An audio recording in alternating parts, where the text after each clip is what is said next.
नासिक। नाम क्या है? राजेंद्र। राजेंद्र।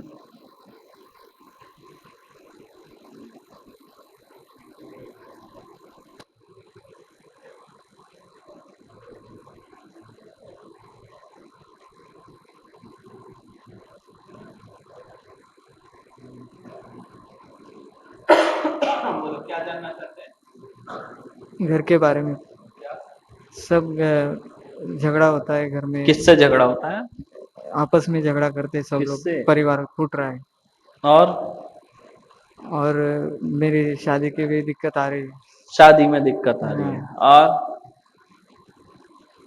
यहाँ पर लिखा है राजेंद्र जी आपके ऊपर तो विवाह विनाशक तंत्र है। क्या है? विवाह विनाशक तंत्र। इससे विवाह नहीं होता है, विवाह में बहुत दिक्कत जाती है और ऐसे ही इंसान लटक के रह जाता है। राजेंद्र जी आपके ऊपर तो विवाह विनाशक तंत्र है, लक्ष्मी बंधन है, हर बार कुछ ना कुछ नई परेशानी बन जाती है, घर में अनबन बना हुआ रहता है, कुल देवी देवता की कृपा नहीं है। आपकी कुल देवी जो है सप्त श्रृंगी भवानी है, कुल देवता खंडोबा है। आपकी लक्ष्मी बंधन के चलते प्रगति नहीं हो रही है, घर में कला क्लेश का वातावरण बना रहता है, आपके विवाह में विलंब हो रहा है, विवाह हो जाए इस कामना से आए हुए हैं, घर में सुख शांति आए इस कामना से आए हैं। हाँ गुरुजी। घर में इतना भयंकर क्लेश होता है कि अलग अलग रहने का मन करता है, घर में रहने का मन ही नहीं होता है। अशब्दों का बहुत भयानक प्रयोग है, जो मन में आएगा बोलेंगे, जो मन में आएगा फेंक देंगे उठा के, इस तरह का है। समझ गए? और ये इसलिए अशांति है क्योंकि कुल देवी देवता को पूजते ही नहीं हो, आप लोगों ने छोड़ दिया, ये बहुत बड़ी गलती करके बैठे हो। हाँ, जाते हो क्या सप्त श्रृंगी गढ़ पर? जाते हैं साल में एक बार। साल में एक बार। और घर पे स्थान दिया, फोटो वोटो रखा है, हाँ रखा है। अगरबत्ती करते हो? कभी सिर्फ कभी। फोटो ला के रख दिया? और सर बोलता हूँ घर। मैं बोलता हूँ लेकिन वो कर घर के लोग नहीं करते हैं? मानते नहीं, बात सुनते नहीं मतलब। अच्छा। और सप्त श्रृंगी भवानी को कौन मानता है? तुम मानते हो? मैं भी मानता हूँ, घर के माँ भी मानती है। तो फिर पूजा क्यों नहीं करते? पता नहीं। तुमको एक दिन भोजन खिला दूंगा तो हो जाएगा क्या? साल में एक बार भोजन कराऊं तो कैसा लगेगा? खंडोबा गए हो क्या? हाँ जाता हूँ। कितने बार जाते हो? जैसे साल में एक दो बार जाता हूँ। यहाँ पे मैंने लिखा है, गलत तो नहीं लिखा है सप्तश्रृंगी और खंडोबा के बारे में? नहीं सही है। सही है? सही है। पर्चा सही है कि नहीं? सही है गुरु जी। सारा उल्लेख है। और तुमको बता दे रहा हूँ, ये समस्या तुम्हारे घर पे जो लड़ाई झगड़ा जो बना हुआ है, वैसे तो पहले भी होता था, लेकिन 2015 से ये बढ़ चुका है। जी गुरु जी। सही है गलत है? सही। हाँ, सब ठीक हो जाएगा। माँ अलग रहती है, वही ना, पिताजी अलग रहते हैं। 2015 से हो गया ये।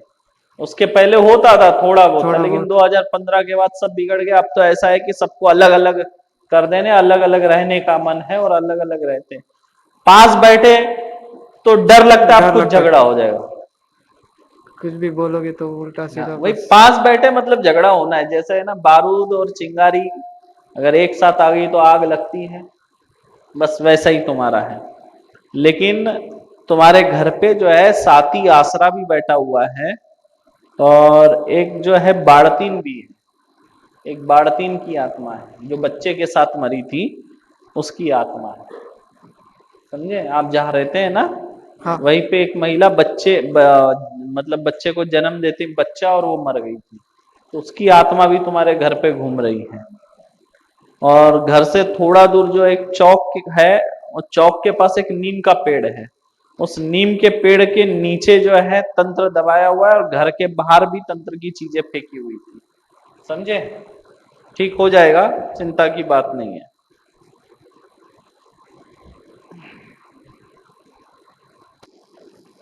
और ये जो तंत्र है जो है सातपुर से आ रहा है तुम्हारे तरफ, नासिक में सातपुर करके है, वहां से तंत्र आ रहा है।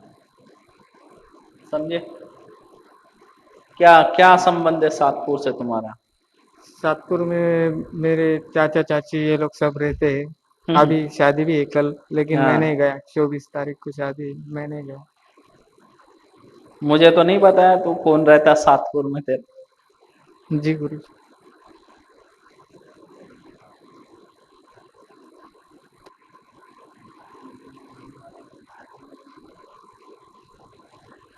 किसी से प्रेम हुआ था क्या? नहीं। किसी से प्रेम, झूठ मत बोल। बोला क्यों नहीं उसको प्रेम की बात? लड़की पसंद थी तो उसको बोला क्यों नहीं मन की बात? हम्म, बता। अरे कहानी तो सुना थोड़ी, क्या थी कहानी? तो लड़की पसंद थी तुझे, तूने उसको बोला नहीं डर के मारे? हाँ? और ये राज तेरे दिल में है आज भी, बता। गुरुजी, मेरा शादी हुआ है, शादी हुआ है। अरे जिससे तेरे को प्रेम था उसके बारे में बता।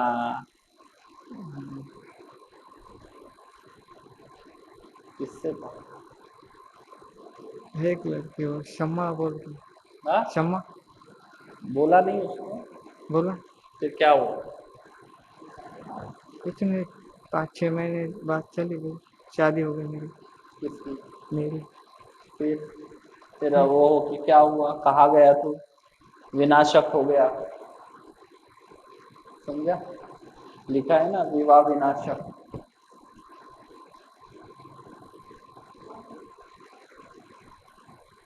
हाँ इधर बता।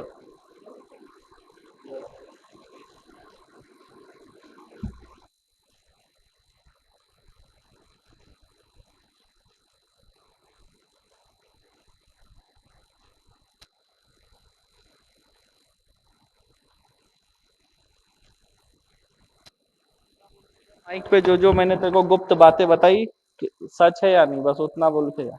और कितना सच है उतना सौ बता। 101% सच है। गुरुजी ने जो भी बताया सब सही बताया, मैंने तो कुछ बताया भी नहीं। जा। यहाँ कोई अगर आया है हमारे पास तो समस्या का समाधान पाने आया, ना कि बदनाम होने आया, समझे? तो जो अगर किसी की गुप्त बातें होती है या कोई ऐसी बातें होती है जिसकी वजह से उसको मतलब मान हानि हो सकती है उसकी, या उसे घुटन सी महसूस हो सकती है, या समाज में उस प्रभाव पड़ सकता हो, तो ऐसी बातें हम उसको गुप्त में बताते हैं। अब उसका मैं वीडियो बनाकर बोल दूं, ठीक है, मेरी तो पब्लिसिटी होगी, कोई दिक्कत नहीं है, लेकिन उसका जीवन खराब हो सकता है या उसको आगे तकलीफ आ सकती है। तो मतलब निजी स्वार्थ के लिए किसी और को बदनाम करना सही नहीं है। जैसे बाकी दरबार वाले क्या करते हैं, पोल खोल दिया, अरे ठीक है तुमने पोल खोला, तो उसकी जीवन की सच्चाई तो वो भी जानता है कि क्या है, लेकिन वो अपनी बेइज्जती करवाने नहीं आया, समाधान पाने आया, तो उसको वो सम्मान मिलना चाहिए, वो प्राइवेसी का ध्यान रखना चाहिए, लेकिन बाकी दरबार में नंगा कर देते हैं, देख लेना, बेइज्जत कर देते हैं। फिर भी लोग ऐसी दरबारों में जाते हैं, क्या बोलेंगे?